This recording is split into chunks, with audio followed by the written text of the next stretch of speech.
Assalamualaikum Sobat Football United, ringan amatiran ala gue. Ya sore-sore gue coba ini ya, sekali-sekali mungkin. Insya Allah tetap aman, fokus tetap ada pada berkendara. Jadi ini gue sebenarnya nyetir sambil ngobrol-ngobrol aja.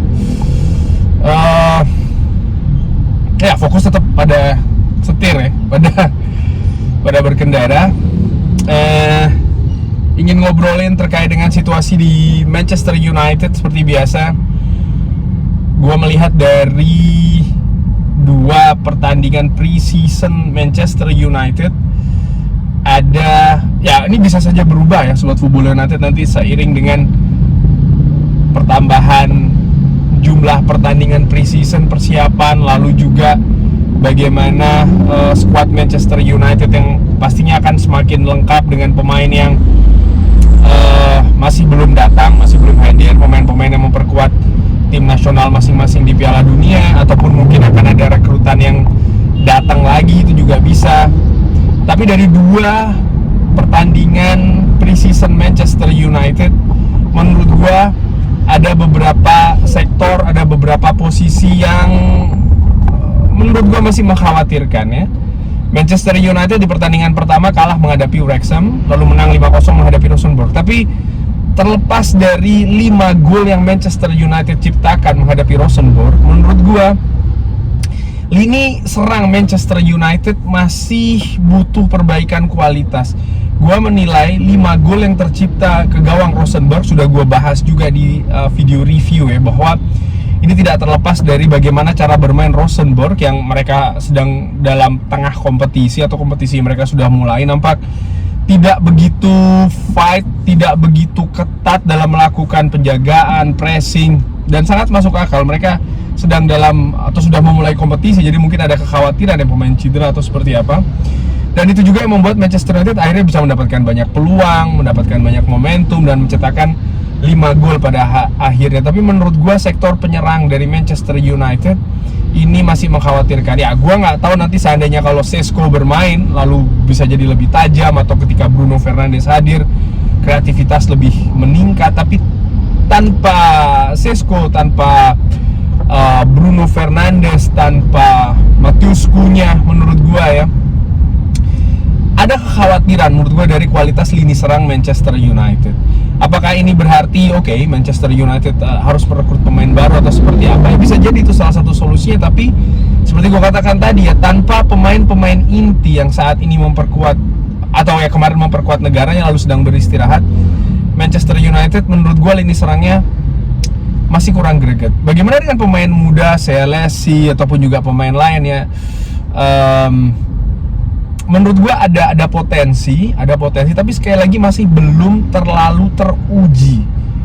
Gua bisa jadi memiliki pendapat yang berbeda dari Sobat Football United terkait dengan pemain muda Manchester United ya. Misalnya seperti kayak Selassie, ya gua tahu dia memiliki potensi yang besar, gua sepakat terkait dengan hal itu. Tapi apakah ya dia bisa diandalkan untuk meningkatkan kualitas lini serang Manchester United, itu masih meragukan menurut gua secara ringan amatiran. Nah, lalu kalau kita balik ke posisi lainnya selain posisi serang ya, gue juga melihat mungkin dari posisi kiri Manchester United, keadaan bek kiri dari Manchester United menurut gue juga, atau sisi kiri termasuk juga sisi serang sayap kiri, mungkin ada kaitannya dengan Cunha yang tidak hadir. Ada kualitas yang berbeda menurut gua dari dua pertandingan awal Manchester United. Jadi Manchester United menurut gua tetap butuh penambahan kualitas di sana. Ada kabar terkait dengan Rashford yang apakah ada peluang akan kembali lagi atau seperti apa, itu mungkin bisa jadi solusi. Kita berbicara terkait dengan situasi teknis ya, secara ringan amatir, atau gua berbicara terkait dengan situasi teknis.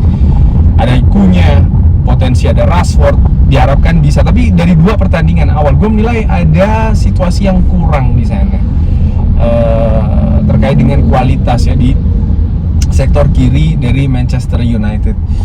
Lalu bagaimana dengan sektor tengah? Tadi situasi gelandang menyerang sudah gue bahas ya. Gue merasa memang posisi dari Bruno Fernandes ini masih terlihat vital.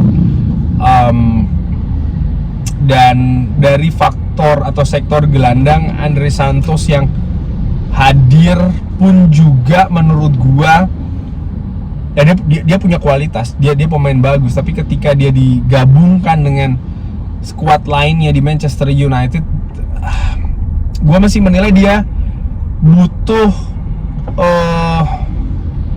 partner yang bagus gitu loh. Dia butuh partner yang kuat, butuh partner juga yang bisa saling mengisi ya. Nah, dalam beberapa kesempatan Michael Carrick menempatkan Mason Mount di sana. Sebenarnya Mason Mount juga punya potensi sih untuk bisa bermain bagus di posisi tengah tersebut, tapi masih belum pada kapasitas yang buat gua secara dengan amatiran ya, akhirnya bisa membuat komentar, oke, Mason Mount bisa nih dengan Andre Santos. Ternyata masih belum. Sehingga pemain seperti kayak Kobbie Mainoo, pemain seperti kayak Youri Tielemans, menurut gua masih sangat penting. Lalu sektor mana lagi ya? Back tengah, gue pikir back tengah ya Harry Maguire masih bisa diandalkan di sana. Eden Hazard, Leny Yoro pun juga demikian. Mungkin koordinasi ya di antara lini belakang ini juga. Kalau berbicara terkait dengan koordinasi, ini tidak hanya terkait dengan dua center back saja, tapi siapa back kanan, siapa back kiri, siapa juga gelandang pivotnya. Menurut gue itu berpengaruh. Tapi secara mungkin kualitas individu di dalam skuad Manchester United yang bertanding ketika diturunkan ya, Yoro, Eden Hazard dan juga Harry Maguire, menurut gue masih dalam level yang oke. Walaupun kalau mereka ada kenapa-kenapa, nah itu mungkin akan mengkhawatirkan. Tapi dari kesimpulan sejauh ini di dua pertandingan pre-season Manchester United, terlihat bahwa seperti gue katakan tadi, sektor penyerangan misalnya butuh kedalaman di situ, sektor kiri butuh kualitas di situ, lalu sektor gelandang tengah juga demikian, butuh kedalaman kualitas juga di sana. Sehingga secara keseluruhan ya, gue menilai skuad Manchester United ya masih butuh perbaikan, masih butuh kualitas ya. Apakah itu dengan misalnya pemain yang belum bergabung, ataukah mendatangkan pemain baru lalu disatukan, dikombinasikan, bisa jadi itu juga merupakan solusi. Jadi tidak hanya bahwa Manchester United harus mendatangkan pemain baru atau seperti apa. Gue tidak berpikir bahwa mendatangkan pemain baru itu menjadi satu-satunya solusi. Jadi menunggu pemain lama ya yang sedang beristirahat ini bergabung, itu juga merupakan salah satu solusi. Dan menyatukan ataupun meningkatkan kualitas dari pemain-pemain yang ada di pre-season ini juga merupakan salah satu solusi gitu. Jadi memang staf kepelatihan Manchester United harus bekerja keras bahkan untuk bisa membuat bahwa skuad Manchester United untuk musim ini mereka siap dari sisi kualitas dan juga kedalaman. Karena kalau dari sisi kedalaman ya ternyata ya Manchester United punya potensi dengan pemain-pemain yang ada. Cuman dari sisi kualitas, nah di situ apakah pemain yang ada saat ini sudah cukup kualitasnya atau tidak? Gue belum mau memvonis ya bahwa pemain ini pemain itu dia tidak punya kualitas, dia bermain jelek, dia tidak akan membuat kontribusi bagi Manchester di musim ini. Menurut gue dari dua pertandingan awal ini masih terlalu awal menurut gue ya, karena terlihat bahwa fokus dari Michael Carrick dan juga staf kepelatihannya di dua pertandingan awal pre-season ini masih ke situasi kebugaran, menit bermain dari pemain Manchester United. Dimana kalau berbicara terkait dengan situasi kebugaran, gue juga sudah bahas di review, ada peningkatan dari 45 menit ke 1 jam ya, sekitar 60 menit kesempatan yang diberikan. Jadi ada perbaikan situ, ada peningkatan di sana. Nah dari situ gue pikir ya nanti kita akan lihat ya, semakin komplit skuad ini kualitasnya akan seperti apa. Mungkin untuk menutup video ini, apakah sektor mana misalnya yang butuh kualitas di luar pemain yang saat ini ada di Manchester United. Ya seperti gue katakan tadi, ada 3 sektor: gelandang, lalu pemain kiri, dan posisi di kiri ya, dan juga penyerang. Menurut gue 3 sektor ini butuh perbaikan kualitas. Apakah dengan memoles pemain yang ada, ataukah mendatangkan pemain yang baru? Bagaimana menurut Sobat Football United? Seperti biasa, silahkan drop di kolom komen. Jangan lupa like, share, dan juga subscribe.